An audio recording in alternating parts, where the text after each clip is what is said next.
اچھا بھائی، یہ جو 14 اگست کے حوالے سے چند باتیں آپ کی خدمت میں پیش کر کے پھر آپ کو ہم چھٹی دیتے ہیں. آپ کو پتہ ہے، سب کو پتہ ہے کہ 14 اگست کو پاکستان آزاد ہوا. 1947 کو قائد اعظم رحمۃ اللہ علیہ کی محنتیں تھیں. دیکھو، چند کانسیپٹ آپ کو کلیئر کرنا 14 اگست کے بارے میں بہت ضروری ہے. پہلی بات، لوگ سمجھتے ہیں کہ پاکستان لبرل لوگوں نے بنایا ہے. یہ بات 100% غلط ہے. پاکستان مذہبی لوگوں نے بنایا، علماء نے بنایا. قائد اعظم کو فل سپورٹ کرنے والے علماء تھے. لوگ کہتے ہیں قائد اعظم لبرل آدمی تھے، یہ بھی 100% غلط ہے. میرا اس بارے میں چند سال پہلے بیان ہوا ہے کہ قائد اعظم شروع میں لبرل تھے، آخر میں مذہب کی طرف آئے تھے، اور مذہب سے محبت، اللہ سے محبت، اسلام سے محبت نے ان کو مجبور کیا تھا کہ مسلمانوں کے لیے الگ وطن ہو. لوگوں کا ماضی کیا گزرا ہے ہمیں اس سے بحث نہیں ہوتی. بعض لوگوں کو نہیں پتہ ہوتا، اس لیے وہ لبرل ہوتے ہیں کہ قائد اعظم رحمۃ اللہ علیہ مذہب کی طرف آئے تھے، اور علماء نے ان کا ساتھ دیا اسی بیس پر کہ یہ مذہب سے محبت کرتے ہیں. میں نے پورے حوالوں کے ساتھ اس پر بیان کیا تھا، ابھی میں خلاصہ پیش کر رہا ہوں. آپ نیٹ پہ سرچ کر سکتے ہیں، اس پہ پورے حوالے دیے تھے میں نے کہ مولانا تھانوی نے کیا لکھا، ان کو قائد اعظم نے کیا جواب دیا. قائد اعظم حضرت مولانا اشرف علی تھانوی رحمۃ اللہ علیہ سے کتنی محبت کیا کرتے تھے. یہ جو علامہ شبیر احمد عثمانی نے قائد اعظم کی نماز جنازہ پڑھائی ہے، قائد اعظم کے کہنے پہ پڑھائی ہے. سمجھ میں آ رہی ہے بات؟ وہ لبرل ہوتے تو وہ اتنے بڑے مولانا کو نہ کہتے کہ یہ میری نماز جنازہ پڑھائیں گے. اتنا پروٹوکول قائد اعظم نے علماء کو دیا کہ پاکستان دونوں، جب مشرقی پاکستان اور مغربی پاکستان دونوں، بنگلہ دیش اور پاکستان دونوں کا جھنڈا مولویوں سے کہا ہے کہ لہرائیں گے. یہ سمجھ میں آ رہی ہے بات؟ یہ دونوں علماء تھے. ان کی قرآن سے محبت، آپ ان کی قائد اعظم کی ہسٹری اٹھا کے دیکھیں تو انہوں نے، اب چونکہ اس کے لیے ایک تگڑا وکیل چاہیے تھا علماء کو، علماء چونکہ دنیاوی تعلیم سے آشنا نہیں تھے تو وکیل چاہیے تھا، تو ایسا وکیل جو مذہب سے محبت کرے، ورنہ انگریز نہیں چاہتا. دیکھو سب سے بڑی پتہ ہے کیا علامت ہے؟ باطل کے تیروں کا رخ دیکھا جاتا ہے نا کس طرف ہے. آپ اگر لندن کی لائبریریز میں جائیں گے نا، جو گئے ہیں انہوں نے بتایا ہے کہ مسلمانوں کے جتنے بھی ہیرو گزرے ہیں ان کا بڑا اچھا تذکرہ ہوتا ہے، جن کو ہیرو سمجھا جاتا ہے اگرچہ وہ ہیرو نہیں تھے. جیسے ترکی کا جو اتاترک تھا، بڑے اچھے اس کو ترکیوں کا باپ بنا کے پیش کیا ہے. قائد اعظم کے بارے میں گورا اچھے الفاظ میں تبصرہ نہیں کرتا. گورے کو تھا کہ انہوں نے ہمیں زخم پہنچایا ہے. گورے کی پالیسی کچھ اور تھی کہ یہاں مسلمان میں پسیں گے انڈیا میں نا، ہندوستان میں. گورے کی پالیسی یہ نہیں تھی کہ مسلمانوں کے لیے الگ ملک ہو. تو پہلا تو آپ نے کانسیپٹ یہ کلیئر کرنا ہے کہ قائد اعظم رحمۃ اللہ علیہ جو بانی پاکستان تھے، علماء کی، ٹھیک ہے کچھ علماء مخالف بھی تھے لیکن وہ اس بیس پہ مخالف تھے، ان کی رائے یہ تھی کہ انڈیا پاکستان کو ٹوٹنا نہیں چاہیے، اگر یہ ایک رہے گا تو ہم یہاں حکومت کریں گے ہندوستان میں. مولانا شریف تھانوی رحمۃ اللہ علیہ کی رائے یہ تھی کہ ہندو اکثریت میں ہے، مسلمانوں کے پاس کچھ بھی نہیں آئے گا، اور انگریزوں کی ساری ہمدردیاں ہندوؤں کے ساتھ ہوں گی. مسلمانوں نے گوروں کو اتنے زخم چٹائے ہیں کہ کبھی بھی برطانیہ جو ہے وہ مسلمانوں کو ہندوستان میں سپورٹ نہیں کرے گا. تو ابھی تھوڑا مل رہا ہے، لے لو ورنہ اس سے بھی جاؤ گے، یہ مطلب تھا ان کا. تو ہماری رائے میں حضرت مولانا شریف تھانوی رحمۃ اللہ علیہ کی رائے درست تھی. باقی اختلاف اس میں تھا، لیکن وہ اختلاف بھی جب پاکستان بن گیا تو ہمیشہ کے لیے ختم.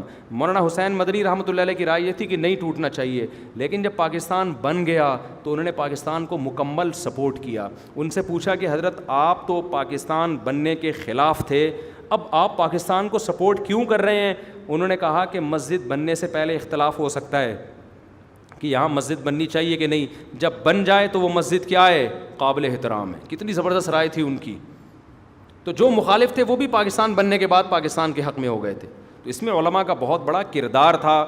ایک کانسیپٹ یہ درست کریں آپ، سمجھ میں آ رہی ہے بات؟ پہلا کانسیپٹ، قائد اعظم سیکولر نہیں تھے. یہ جو آج کل لوگ نا پاکستان کو سیکولر اسٹیٹ بنانا چاہتے ہیں، لہٰذا قائد اعظم کو بار بار سیکولر سیکولر سیکولر کہہ رہے، ثابت کر رہے ہوتے ہیں. نمبر 2، پاکستان بنانے میں علماء کا سب سے زیادہ کردار ہے، سب سے زیادہ سپورٹ کیا علماء نے. تیسری بات، لسطن اسلام کے نام پہ بنائے. سمجھ میں آ رہی ہے بات؟ چند سال پہلے پاکستان میں اس طرح کی تحریکیں چلنا شروع ہوئی تھیں کہ پاکستان ایک سیکولر کنٹری ہے، پاکستان کے آئین میں جو لکھا ہوا ہے کہ قرآن و سنت کے خلاف کوئی قانون نہیں بنے گا، اس کو ہٹوانا چاہیے. میں نے خود بیان سنا چیف آف آرمی کا، اس وقت غالباً راحیل تھے، انہوں نے بیان کیا کہ پاکستان میں یہ جو کانسیپٹ ہے نا کہ اسلامی کنٹری ہے، یہ پاکستان سے ختم کرنا ممکن نہیں ہے. بڑا خاندانی بیان کیا تھا انہوں نے, اس لیے کہ میں اب آپ کو اپنے الفاظ میں ڈیفائن کرتا ہوں. اگر پاکستان میں آئین میں یہ نکال دیا جائے نا کہ یہ اسلامی نہیں ہے, قرآن و سنت اور اللہ کے تصور کو نکال دیں, تو پاکستان ایک سیکولر اسٹیٹ بن جائے گا. تو انڈیا بھی سیکولر اسٹیٹ ہے یا نہیں ہے؟ کہنے کی حد تک ہے یا نہیں ہے؟ تو پھر انڈیا بین الاقوامی عدالت میں جا سکتا ہے کہ ہمارے کنٹری کو 2 حصوں میں توڑا گیا تھا اسلام کے نام پہ, جب یہ سیکولر اسٹیٹ ہے تو اب اس کو الگ وجود باقی رکھنے کا اس کے پاس جواز کیا ہو گیا؟ ختم. تو پاکستان ایک ایسا اسلامی کنٹری ہے کہ اس کے پاس اسلام کو ختم کرنے کا آپشن کیا ہو گیا؟ تو خاندانی ہونے کی علامت ہے یا نہیں ہے؟ کیا کریں یار, اردو میں تو اتنا ہی سمجھا سکتا ہوں میں. یعنی پاکستان ایسا خاندانی اسلامی ریاست ہے کہ اسلام سے پیچھے ہٹنے کا آپشن اس کے پاس ہے ہی نہیں. یہ اپنے وجود کو ختم کر دے گا اگر یہ سیکولر اسٹیٹ بن گیا. تو یہ تو ہمارے لیے فخر کی بات ہے. کیا خیال ہے بھائی؟ دیکھو ایک آدمی شریف ہے, اس کے پاس بدماش بننے کا آپشن ہی ختم ہو گیا. ایسے آدمی کو فوراً اپنی بیٹی دو گے کہ نہیں دو گے؟ کیا خیال ہے کہ یار اس میں بدماش بننے کا آپشن کیا ہو گیا؟ ختم. ڈاکٹروں نے کہا ہے اگر تو نے چرس پی تو مر جائے گا, تو نے سگریٹ پی تو مر جائے گا, تو نے گٹکا کھایا تو مر جائے گا. وہ کہے گا بھائی ہم تو مجبوراً اب شرافت کے ساتھ ہی ہمیں زندگی گزارنی پڑے گی. اب بولو گے یار یہ ایسا شریف ہے کہ اس کے پاس بدماش بننے کا آپشن ختم. تو پاکستان ایک ایسی اسلامک اسٹیٹ ہے کہ اس کے پاس سیکولر اسٹیٹ بننے کا آپشن ختم. یہاں لوگ ایک اعتراض کرتے ہیں اتنے سارے قوانین غیر اسلامی, اتنے سارے قوانین غیر اسلامی, عدالتیں خلا کی ڈگریاں پکڑا رہی ہیں دھاڑ دھاڑ کر کے. یہ کون سا خلا ہو رہا ہے بھائی؟ شوہر طلاق دے سکتا ہے, عدالت تھوڑی ڈیورس دے سکتی ہے. تو میرے بھائی یہ ہمارے نالائق ہونے کی دلیل ہے کہ ہم نے اسمبلیوں میں ایسے لوگوں کو بھیجا جو ان ایشوز پر آواز نہیں اٹھاتے. ہم نے بیوروکریسی میں ایسے لوگوں کو بھیجا کہ جو کوئی مثبت تبدیلی نہیں لے کر آتے. ہم نے فوج میں ایسے لوگوں کو بھیجا جو مثبت تبدیلی کی بات نہیں کرتے. ہم اگر اچھے لوگوں کو آرمی میں بھیجیں, ہم اگر اچھے لوگوں کو عدلیہ میں بھیجیں, ہم اگر بیوروکریسی میں اچھے لوگوں کو بھیجیں تو پھر اچھے لوگ ہی جائیں گے. مذہبی لوگ سب چیزوں کا بائیکاٹ کر کے اپنے آپ کو مسجد مدرسے تک محدود رکھتے ہیں. سارا سسٹم چلا جاتا ہے لبرل لوگوں کے ہاتھوں میں.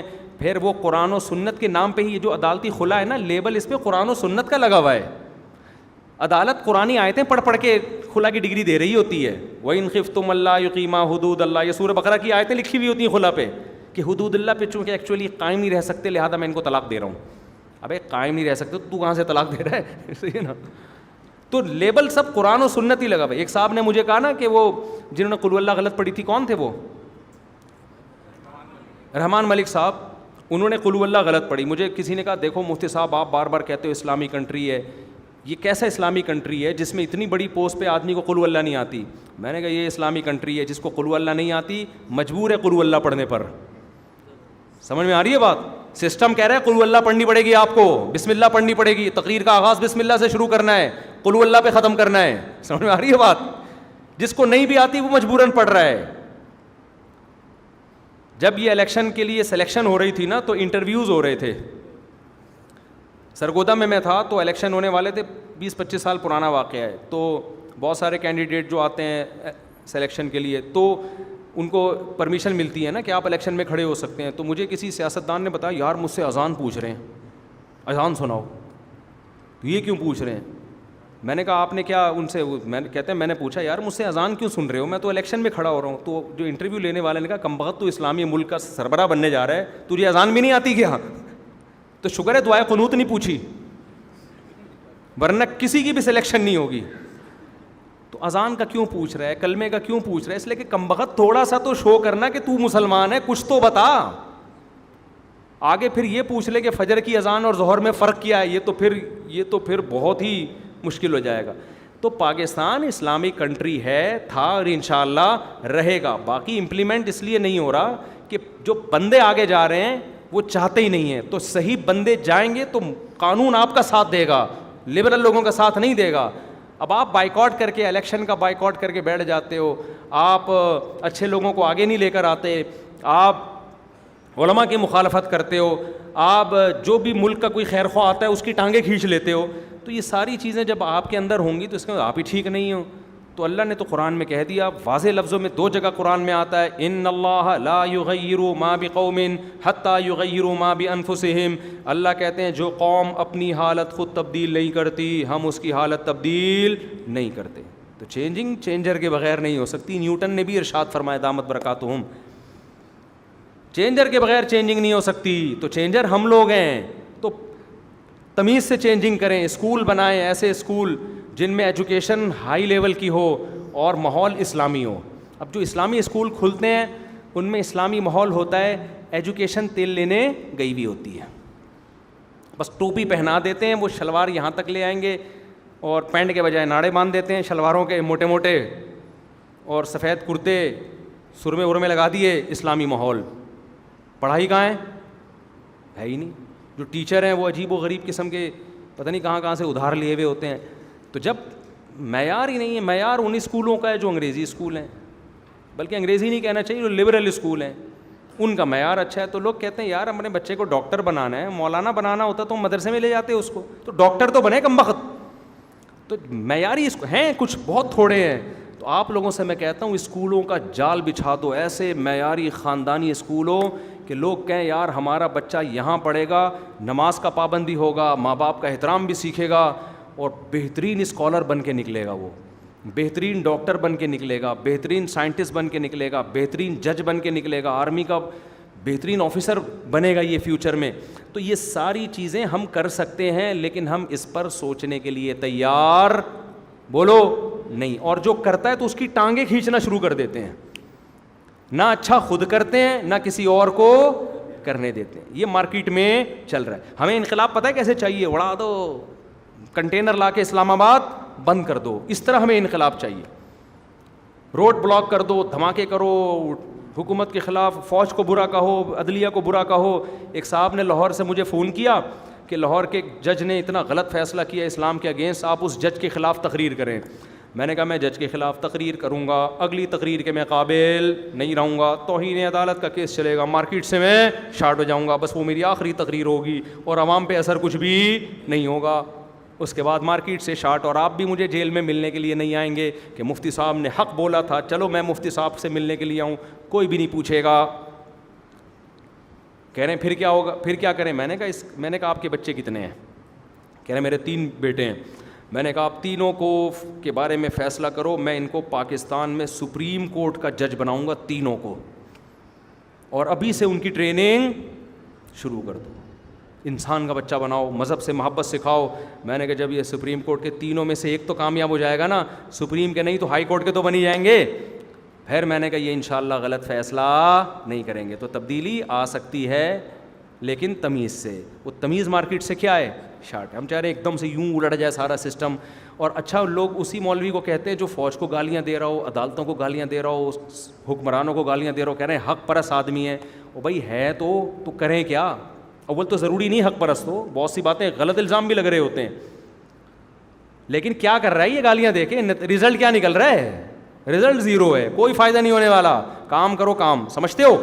تو پاکستان اسلامی کنٹری ہے, اگر اس میں غیر اسلامی چیزیں ہیں تو میرے اور آپ کی وجہ سے ہیں. ہم انسان کے بچے بن جائیں, مثبت تبدیلی لائیں تو یہ ساری چیزیں کیا ہو جائیں گی, سیٹ ہو جائیں گی. ملک ہمارے ساتھ ہے, قانون لا ہمیں سپورٹ کر رہا ہے. میں اسلام آباد یونیورسٹی گیا تھا پاکستانی لا پڑھنے کے لیے, تو جو ہم نے لا پڑھا سنا وہ سارے پروفیسر یونیورسٹی کے یہی کہہ رہے تھے کہ پاکستان کا آئین مولویوں کو سپورٹ کر رہا ہے. آئین کس کو سپورٹ کر رہا ہے؟ مکمل علماء کو سپورٹ کر رہا ہے. علماء آگے آنے کے لیے تیار نہیں ہے. سپورٹ مکمل ہمیں آئین کا, ہم تیار ہی نہیں ہیں تمیز سے, جو ایک پروسیس ہے اس سے. تو اس کے لیے آپ کو دین کا علم بھی حاصل کرنا ہے, دنیا کی نالج بھی آپ کو حاصل کرنی ہے. انقلاب تو میرے بھائی اسی دونوں نالج سے آتا ہے. اچھا, ایک تو کانسیپٹ کیا ہو گیا, قائد اعظم کیا تھے؟ مذہب سے محبت کرنے والے. نمبر 2, پاکستان بنانے میں سب سے بڑا کردار کس کا ہے؟ علماء کا کردار ہے. تیسرا, جو علماء مخالف بھی تھے نا وہ بھی آخر میں ساتھ ہو گئے تھے. یہ تیسرا نمبر مستقل یاد کریں, کیونکہ میڈیا پہ یہ اچھالا جاتا ہے فلاں مولوی مخالف. تو بھائی تو مخالف تھے, رائے کا اختلاف تھا, بعد میں تو سپورٹ کیا انہوں نے. چوتھے نمبر پہ پاکستان میں جو آپ تبدیلی لانا چاہتے ہو تو کیسے لاؤ گے تبدیلی؟ ایجوکیشن سسٹم کو صحیح کر کے اپنے ہاتھ میں لو سسٹم, اور ایسے رجال یہ جو ادارے یہ کام کر رہے ہیں ان کو سپورٹ کرو. پانچواں آپ کو یہ کانسیپٹ پاکستان کے بارے میں اس یوم آزادی کے موقع پہ یہ ضروری ہے، پاکستان کی ویلیو اور اہمیت. ہمارے ہاں بہت سے لوگ اپنے ملک سے محبت نہیں کرتے کیونکہ ان کی نظر میں پاکستان کی ایز اے ریاست ویلیو نہیں ہے. وہ حکمرانوں کی نالائقیاں ریاست کے کھاتے میں ڈالتے ہیں، کہتے ہیں اس ملک میں کیا فائدہ جب ڈالر اتنا مہنگا جا رہا ہے اور آپ ٹیشو پیپر سے نچوڑ کے اپنی بائک میں پٹرول ڈال رہے ہو، اور جو CD-70 خرید کے پٹرول کی ٹینکی بھر رہا ہے اس کو لوگ ٹینکی فل ہونے پر مبارکباد پیش کر رہے ہیں. کیسا ملک، کیسا ملک. میرے بھائی آپ کو اچھا نہیں لگتا؟ جو دنیا میں اسلام دشمن قوتیں ان کو کھٹکتا سب سے زیادہ کون ہے؟ پاکستان. وہ کہتے ہیں بھوکے ننگے ہو کے بھی ہمارے لیے کباب میں سب سے بڑی ہڈی کیا ہے؟ پاکستان ہے. جو اسلام دشمن قوتیں ہیں. سمجھ میں نہیں آ رہی بات؟ اگر ہم اتنے گرے مرے پڑے سڑے ہوئے ہوتے نا تو دنیا جو اسلام دشمن قوتیں اتنی ہمارے اگینسٹ، بھکاری سے کوئی دشمنی رکھتا ہے؟ ابے محلے میں ایک دھوتی بنیان میں، چڈی بنیان میں، پھٹی ہوئی دھوتی میں گھوم رہا ہے، وہ کھانے کو روٹی نہیں ہے، آپ سے بھیک مانگ رہا ہے، 50 روپے دے دے، 100 روپے دے دے، آپ کے ٹکڑوں پہ پل رہا ہے. لوگ کہتے ہیں بھائی اس سے ذرا ہوشیار رہنا، اس سے دشمنی نہ کرنا، اس سے بنا کے رکھنا، اس کو محلے سے بھگا دو. کہتے ہیں بھائی یہ 2 ٹکے کا آدمی میرا کیا بگاڑ لے گا؟ آپ کہو گے نا کہ میں دشمنی اپنے جیسے سے کروں نا. تو ہمارا امیج دنیا میں بھکاری، IMF سے قرضے، ڈالر یہ جا رہا ہے وہ جا رہا ہے، اس کی بیس پر ہم یہ سمجھتے ہیں بھکاری لٹے پٹے لوگ ہیں، ہم سے کوئی بھی نہیں ڈرتا، کسی کی نظر میں ہماری ویلیو نہیں ہے. لیکن جب آپ اسلام دشمن قوتوں سے پوچھو گے وہ کہیں گے یار ہم نے لیبیا کو کھڈے لائن لگا دیا. سمجھ رہے ہیں؟ ابھر رہا تھا، ہم نے کھڈے لائن، بولنے پر گورنمنٹ نے پابندی لگائی ہے. لیبیا ابھر رہا تھا، کھڈے لائن لگا دیا. عراق نے تھوڑی سی بدماشی دکھائی، صدام حسین نے ذرا پاور بنائی، کھڈے لائن بولو لگا دی. شام میں حالات خراب کر دیے. جہاں جہاں کو تھوڑا سا اسٹرانگ کنٹری نظر آیا نا وہاں انہوں نے بیڑا غرق کر دیا. پاکستان کو سب سے زیادہ فوکس کیا انہوں نے، باہر سے بھی لڑائی، اندر سے بھی کتنے ٹکڑے، کتنے دھماکے، ادھر سے دھماکے ادھر سے دھماکے. ہمارے کنٹری میں ہماری ریاست جو ہماری جو فورسز ہیں وہ تمام بڑے بڑے مسائل سے الحمدللہ 1000 خامیوں کے باوجود نمٹی ہیں. سمجھ میں آ رہی ہے بات کہ نہیں آ رہی؟ ہمارے سائنسدانوں نے ایٹم بم بنا لیا، کسی اسلامی کنٹری کے کسی سائنٹسٹ نے ایٹم بم بولو نا نہیں بنا. لوگ انڈیا کہتے ہیں چائنا کی مدد سے بنایا ہے، تو بھائی بنا لو، دوسرے کنٹری کو بھی تم بھی چائنا سے مدد لے کے بنا لو. وہی ہو گیا. ایک آدمی کے پاس نا بائک تھی، لوگ آتے تھے کہتے تھے کہ جی میں پٹرول ڈال دوں گا، بائک دے دو. تو یہ بیچارہ کہتا ہے جب پٹرول بھی ڈال رہا ہے تو بائک دے دو اس کو. تو شرم کی بات ہے نا، پٹرول بھی اپنے خرچے پہ ڈال رہا ہے، یہ دے دیتا. ہر تھوڑی دیر میں بھائی ذرا موٹر سائیکل چاہیے، پٹرول میں ڈال دوں گا. اس کا بیڑا غرق ہونا شروع ہو گیا. ایک دن ایک بندہ آیا، بھائی آپ اپنی بائک دے دیں، مجھے کام سے جانا ہے، پٹرول میں ڈال دوں گا. تو اس نے کہا کہ یہ ڈبہ لے کر آیا، اس میں پٹرول ڈال اور چلا لے. سمجھ آ رہی ہے بات؟ مطلب یہ تھا کہ صرف پٹرول نہیں ہوتا، انجن آئل بھی ہوتا ہے، پہیے بھی گھستے ہیں، مینٹیننس بھی ہوتی. تو اگر کوئی ملک کسی ملک کی مدد سے ایٹم بم بنا سکتا ہوتا، بہت سارے ملک بنا لیتے.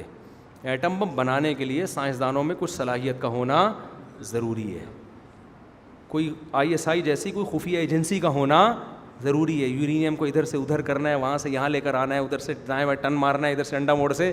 ایسے تھوڑی یورینیم آئی ہے پاکستان میں کہ بولٹن مارکیٹ سے ڈاکٹر عبد القدیر خان نے خریدی، رکشے میں بیٹھ کے انڈا موڑ پہ اتر کے بنا لی. ایسے تھوڑی ہوا ہے. کہاں کہاں سے جمع کیا ہے مواد، اور کیسے کیسے سائنسدانوں کی محنت. اس کے بعد پاکستان پہ دباؤ کتنا ڈالا گیا کہ اربوں روپے لے لو، ایٹمی دھماکہ مت کرو. یہ ہماری فورسز نے خاندانی کام کیا. ہم کھربوں روپے مسترد کر دیں گے مگر ملک کے دفاع پر سمجھوتا. بھوکے ننگے اچھے ہیں مگر بم ہونا چاہیے ہمارے پاس. تو آج ہم دنیا میں کہیں بھی جاتے ہیں نا، ہماری کسی بھی وجہ سے کوئی عزت نہیں ہے، لیکن ایک جملہ ہم بولتے ہیں ہماری عزت ہونا شروع ہو جاتی ہے. ترکی جاؤ کوئی عزت نہیں ہے، آپ بولو ہمارے پاس بم ہے، کہتے ہیں آئیے تشریف لائیے بیٹھیے. سمجھ رہی؟ تشریف لائیے. انڈیا ہمیں لتاڑتا رہتا ہے ہر صبح و شام، تم ایسے، تم چائنا سے مدد لیتے ہو، تم یوں کرتے ہو، IMF سے قرضے لیتے ہو. بہت زیادہ بولتے ہیں. ہم ایک جملہ بولتے ہیں، بم ہے ہمارے پاس. کیا ہے؟ جب انڈیا کی فورسز آ گئی تھیں نا بارڈر پہ، ہم انڈیا والوں کے خلاف نہیں ہیں، انڈیا کی گورنمنٹ کے خلاف ہیں، کیونکہ انڈیا کی گورنمنٹ کی پالیسیوں سے خود انڈین بھی پریشان ہے. تو بارڈر پہ لگا دی تھی نا وہ دھماکے اور یہ وہ، تو ہمارے لوگوں نے کیا کہا، بم ہے دیکھ لو، بم ہے. اتنا پھڈا کرنا جتنا افورڈ کر سکے. بالکل وہی حساب ہے. ایک آدمی نے چاقو نکال کے کسی کی توند پہ رکھ دیا، جیب میں جو کچھ ہے نکال، اس نے بندوق نکال لی، بولا اب تیری جیب میں جو کچھ ہے نکال. تو آپ کے پاس اگر بم ہے تو الحمدللہ ہمارے پاس بھی کیا ہے؟ ایٹم بم ہے. تو یہ ایٹم بم ہماری فورسز نے بنا لیا، ہمارے سائنسدانوں نے بنا لیا، اس کی حفاظت بھی کر لی. تو بھائی میں مانتا ہوں بہت سی چیزیں نیگیٹو ہیں، غربت، مہنگائی، چور اچکے ہم پہ اکثر مسلط رہتے ہیں، اور جو کرپشن اور جو، لیکن یار یہ سر اٹھا کے تو جی رہے ہیں نا. کیا خیال ہے؟ جی رہے ہیں نا سر اٹھا کے. اور پاکستان کی بہت ساری ایسی پازیٹیو چیزیں ہیں. آپ کیا سمجھتے ہو پاکستان ہر ایک کے سامنے بھکاری بنتا ہے؟ ایسا بھی نہیں ہے. بہت سے پاورفل کنٹری ایسے ہیں پاکستان جن کی آنکھوں میں آنکھیں ڈال کے بات کرتا ہے. بہت سارے کنٹری ایسے ہیں، میں کنٹریوں کا نام نہیں لوں گا خامخواہ کی دشمنی. اور بڑی اہم ترین بات، آج جو ہم عزت کے ساتھ حج عمرے پہ جاتے ہیں نا، بیت اللہ کا طواف کرتے ہیں، اس میں پاکستان کا بہت بڑا دخل ہے. سعودی عرب اگر آج بچا ہوا ہے تو اس میں بہت بڑا تعاون کس کا ہے؟ پاکستان. وہی مثال میں دیتا ہوں کہ ایک صاحب نے مجھے کہا تبلیغی جماعت کو، وہ فیصل آباد میں کچھ اہل حدیث تھے، سب اہل حدیث ایسے نہیں ہوتے، کچھ اہل حدیث تھے فیصل آباد میں، وہ بتا رہے تھے کہ وہ تبلیغ جماعت کو بہت برا بھلا کہتے تھے. اپنے بچے جب بگڑے ہیں نا تو وہ لا کے تبلیغ والوں کے حوالے کیے کہ حضرت ان کا وقت لگوا دیں. تو جب بگڑتے ہیں تو کون آتا ہے مدد کے لیے؟ تبلیغ کے علاوہ آپشن نہیں ہے. تو آج بھی دنیا کے جتنے اسلامی کنٹری ہیں بولتے رہیں گے پاکستان ایسا، سعودی عرب بھی بول سکتا ہے، لیکن جب سعودی عرب کو آرمی چاہیے ہوتی ہے، سعودی عرب کو اپنے فوجوں کو ٹرین کرنا ہوتا ہے، بحرین میں کوئی بغاوت ہو رہی ہے یا دنیا میں کہیں مسائل ہیں، تو سب کس کو دیکھتے ہیں؟ پاکستان کو بلاؤ یار. سمجھ میں آ رہی ہے بات؟ تو کچھ نیگیٹو چیزوں کے ساتھ کچھ اپنی پازیٹیو سوچ بھی رکھیں. میں نہیں کہہ رہا کہ سب کچھ پازیٹیو ہے، تو 14 اگست پہ تو کچھ اچھا سوچ لیں نا. کیا خیال ہے؟ آپ لوگ ایک دوسرے کو مبارکباد دے رہتے ہیں کہ بھائی انڈیپینڈنٹ ڈے آپ کو جو ہے نا مبارک ہو، تو کہ ابے اس ملک کی بات کرتے ہو، ایسے شروع ہو جاتے ہیں جیسے پتہ نہیں بیوہ ہو گیا یہ. تو ابے اس ملک کی بات کرتے، ابے غربت، ابے ڈالر، ابے یہ، ابے یوں. تو یار ابے تبے کے علاوہ کچھ تھوڑی سی خوشی کی بات. بس ایک چھوٹی سی بات بتا کے بھی بیان ختم کرتا ہوں. ابھی کچھ دن پہلے کیا ہوا، ایک صاحب آئے، مولانا صاحب، نکاح پڑھانے کے لیے. کسی نے مجھے بتایا نکاح میں ان کا پورا بیان طلاق کے موضوع پر، کہ طلاق ایسے دی جاتی ہے، شرعی طریقہ یہ ہے، یہ غلط طریقہ، یہ صحیح طریقہ. لوگ کہہ رہے ہیں یار دولہا دلہن بیٹھے ہوئے ہیں، کوئی اچھی بات کر لو یار. بیان ان کا پورا ٹھیک تھا، موقع ٹھیک. میاں بیوی کو دلہن ڈر جائے گی، پتہ نہیں میرے میاں کو کیا سکھا رہے ہو آپ. اگرچہ مولانا صاحب کی نیت اچھی تھی کہ بھائی کئی جذبات میں طلاق نہیں، لیکن یہ ابھی موقع نہیں ہے، ابھی تو خوشی کی باتیں کرو، طلاق کا ٹاپک ہٹا دو. جیسے جب میں شادی کی محفل میں جاتا ہوں نا نکاح پڑھانے، میں دوسری شادی کی بات بھی نہیں کرتا، اس لیے کہ دلہن بیچاری بیٹھی ہوئی ہے، وہ ابھی دوسری کی، وہ تو اس کی تو خوشیاں کرکری ہو جائیں گی. مجھے لوگ کہہ بھی رہے ہیں دوسری شادی کا ٹاپک، میں کہتا ہوں یہ موقع نہیں ہے. دولہا دلہن بیٹھے ہوئے ہیں، ان کی خوشیوں کی باتیں کرو، ان کی ملاپ کی بات کرو. ابھی تو یہ بتاؤ کہ تمہاری اس کی زندگی میں صرف تم ہی ہو. دولہے کو چاہیے صحرا پہ لکھ لے صرف تم، رکشے کے پیچھے لکھا ہوتا ہے، آپ اپنے ماتھے پہ لکھ لو. ابھی یہ باتیں مناسب. پہلی رات کو جا کے بیگم کو کسی نے بتانا شروع کر دیا، بیگم اسلام میں 4 شادیاں ہیں. ابے پہلی رات ہے، کوئی محبت کی بات کر، کوئی جو ہے وہ تو نے پہلی رات کو تحفے میں موبائل دیا میرا بیان لگا کے، تو یہ بے موقع ہے نا. ایک صاحب مجھے کہنے لگے ابھی ان کی شادی ہو رہی ہے، دوسری شادی پر بیان کریں. میں نے کہا ابھی نہیں. پھر کہنے کب؟ میں نے کہا ابھی یہ لڑیں گے آپس میں تھوڑے دنوں بعد، ابھی تو محبت سے رہیں گے، ان کے بچے ہوں گے، پھر یہ لڑیں گے، پھر پھڈا کریں گے، پھر میرے پاس آئیں گے، پھر میں بولوں گا ایک اور ونس مور. اس وقت یہ صحیح لگے گا، ابھی یہ موقع نہیں ہے. ہر بات بے موقع بری ہوتی ہے. تو ہماری آزادی کا دن ہے بھائی، اچھی باتیں کر لو یار. کیا خیال ہے؟ اچھی باتیں کرو، جھنڈے لہرا لو، خوش ہو جاؤ، پاکستان زندہ باد. اس وقت بھی لوگ پھوٹے منہ سے نا غربت، ڈالر یہاں. ابے تو کھانے کو روٹی تو مل رہی ہے نا، ڈالر جہاں بھی پہنچ گیا. غریبوں کو نہیں مل رہی تو ان کو کھلاؤ جا کے، ان کی مدد کرو. تو اچھی باتیں بھی منہ سے کیا کریں نا، چہرے پہ رونق پیدا ہوگی. سمجھ رہے ہو؟ پاکستان میں ٹھیک ہے کچھ چیزیں نیگیٹو ہیں، اور وہ ملک ریاست کی نہیں ہے، وہ ہمارے حکمرانوں کی نااہلی ہے. ان کمبختوں نے ہمیں برباد کیا ہوا ہے, بھکاری بنایا ہوا ہے. لیکن کنٹری ہمارا جس لوکیشن پر ہے, سارے موسم آتے ہیں یار, چاروں موسم, سردی, گرمی, خزاں, بہار. بیوٹی دیکھو پاکستان کی جو نیچرل بیوٹی ہے, آپ جاؤ ناران, کاغان, مری اور آگے گلگت کی طرف اور چترال کی طرف, ایسی میں تو دنیا میں گیا ہوں, جو گرینری یہاں کی اٹریکٹ کرتی ہے وہ دنیا میں بڑے بڑے جنگلوں میں وہ اٹریکشن نہیں ہے. ایسی خوبصورت پھل دیکھو, ہر موسم کا پھل وافر مقدار میں ہے. سردیوں میں الگ فروٹ, گرمیوں کے الگ فروٹ, خزاں بہار میں بھی فروٹ. کیسے ٹھیلے والے آم اتنے روپے کلو, رات کو ایسا لگ رہا ہوتا ہے فری بانٹ رہے ہیں. اتنی مہنگائی کے باوجود بھی کتنا رسک. ایک دفعہ ایک صاحب آئے, میں ٹماٹر خرید رہا تھا, رات کو ٹماٹر کے ریٹ سستے ہو گئے بہت زیادہ, پتہ نہیں 10 روپے کلو ٹماٹر بیچ رہا تھا وہ, اور ریڑھی بھری ہوئی کہہ رہا لے لو لے لو, ایسے آوازیں مار رہے ہوتے ہیں نا, لے لو لے لو, ایسے مار رہا تھا آوازیں جیسے فری میں لے لو. میں کیا کتنے کہہ رہے 20 روپے کلو. وہ صاحب مجھے طنز مارتے ہیں, تبھی یہاں لوگ 4 شادیاں کر رہے ہیں, فری میں ٹماٹر بٹ رہا ہے. کہہ رہے ہمارے علاقے میں آؤ نا, اتنی مہنگائی ہے. کیسی سبزی منڈی میں جا کے دیکھو, دنیا کا ماحول, باہر جاؤ خشک, کھانے دیکھو, گورے یہاں کے کھانوں کے عادی ہو رہے ہیں. پشاور جائے گا چپلی کباب کھائے, مزہ نہ آئے پیسے واپس. کراچی کی نہاری کھاؤ, مزہ نہ آئے پیسے واپس. یہ نہاری آپ کو پوری دنیا میں کہیں نہیں ملے گی. بریانی کے نام پہ مذاق ہو رہا ہے. سعودی عرب میں بریانی کے ہوٹل کھول کے بیٹھے ہوئے, کھاؤ, آدمی کہتے ہیں یار تو کچھ اور نام رکھ دیتا ہے اس کا, بریانی کیوں کہہ رہا ہے تو اس کو. ان کے ہاں مندی, بس مندی کے علاوہ کچھ بھی نہیں. مندی پہ اگر مندی آ گئی خوراک گئی. ان کے مندی ہے اور کچھ بھی نہیں ہے, 2-4 اور ہوں گے بس. ہمارے ہاں جب آپ ہوٹل پہ جاؤ, یہ کلچر ہے نا, سمجھ میں آ رہی ہے بات. زندہ قوموں کے کلچر ہوا کرتے ہیں, بدذوق لوگوں کے کلچر نہیں ہوتے. لباس ہمارے یہاں دیکھ لو, پینٹ شرٹ بھی ہے, شلوار قمیض بھی ہے, دھوتی بنیان بھی ہے, 20 قسم کے لباس ہیں, زبانیں 20 قسم کی ہیں, کلچر 20 قسم کے, اتنے کلچر, زبانیں کتنی. ہر قوم کا الگ کلچر ہے, الگ رواج ہے. مرغے لڑانے والے الگ ٹائپ کے لوگ ہیں, ٹھیک ہے نا, وہ جائز نہیں مرغے لڑانا. اور ایجوکیشن سے تعلق رکھنے, پھر دیکھو جو ملٹیپل کلچر میں رہتا ہے نا, اس کی دماغی گروتھ بہت اچھی ہوتی ہے. ہم نے فرقوں سے نمٹا ہے, فرقے اتنے یہاں پہ, مذہب اتنے یہاں پہ. ایک انسان جب گھر سے باہر نکلتا ہے 20 قسم کے لوگوں سے واسطہ پڑتا ہے. چور ٹائپ کے لوگ الگ ہیں, ایماندار الگ ہیں, اس کی مینٹل گروتھ بہت زیادہ. آپ غیر مسلم کنٹری میں جاؤ, ایک ہی زبان پورے ملک میں, کلچر سب کا ایک کلچر ہے. ہمارے یہاں کلچروں میں فرق, کھانوں میں فرق. تو پشاور جاؤ چپلی کباب, اور کراچی کی نہاری, لاہوریوں کے پائے, کھجی کے پائے, سجی کے پائے, پتہ نہیں کیا کیا بھینسیں اینٹوں پہ کھڑی ہوتی ہیں, سارے پائے وہ کھا گئے. تو زبان الگ ہے, کلچر الگ ہے. پھر ہمارے لوگوں میں کھلانے کا جذبہ ہے, یہ جذبہ آپ کو گوروں میں نظر نہیں آئے گا.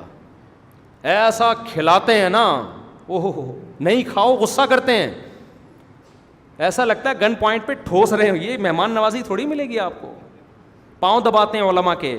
ہم تو جاتے ہیں نا کسی ایسے علاقے میں, بھائی سارے آتے ہیں مولویوں کے, علماء کے پاؤں دبا رہے ہیں. یہ محبتیں آپ کو باہر نہیں ملیں گی. علماء کی عزت, ماں باپ کی عزت, بہت ساری چیزیں جو ہماری کلچر کا حصہ ہیں. قربانی میں دیکھو کتنا مزہ آتا ہے. بقرعید کی قربانی میں آپ کو کسی اور کنٹری میں بقرعید گزارنے کا یہ مزہ نہیں آئے گا جو یہاں مزہ آتا ہے. اتنے سارے مزے کی چیزیں ہیں یار. ڈالر مہنگا ہو گیا تو برداشت کر لو میرے بھائی, کیا خیال ہے, برداشت کر لو تھوڑا سا. بارش میں کرولا اگر الٹی چلنا شروع ہو گئی تو ایسے حکمرانوں کو لے آؤ کہ سیدھیاں چلا کریں. کرولا رکشے بارش میں الٹے چلتے ہیں کراچی میں نا, تو گندگی کا ڈھیر بنا ہوا ہے. تو کوئی اچھے لوگوں کو ووٹ دے دو تو انشاءاللہ یہ سیٹ ہو جائے گا. اتنا بڑا مسئلہ نہیں. تو میرے کہنے کا مقصد یہ تھا کہ اللہ کا واسطہ 14 اگست پہ منہ سے تھوڑی سی اچھی باتیں پھوٹ لو, ٹھیک ہے نا. 15 اگست پہ غلط باتیں کرنا دوبارہ شروع کر دینا دوبارہ سے. جیسے ہی 12 بجے 15 اگست شروع ہے پھر اوٹ پٹانگ بولو. ایک دن کے لیے کچھ تھوڑی سی اچھی باتیں کر لو. اللہ عمل کی توفیق عطا فرمائے. کافی ہو گیا میرا خیال ہے. سبحانک اللہم و بحمدک, نشہد ان لا الہ الا انت, نستغفرک و نتوب الیک.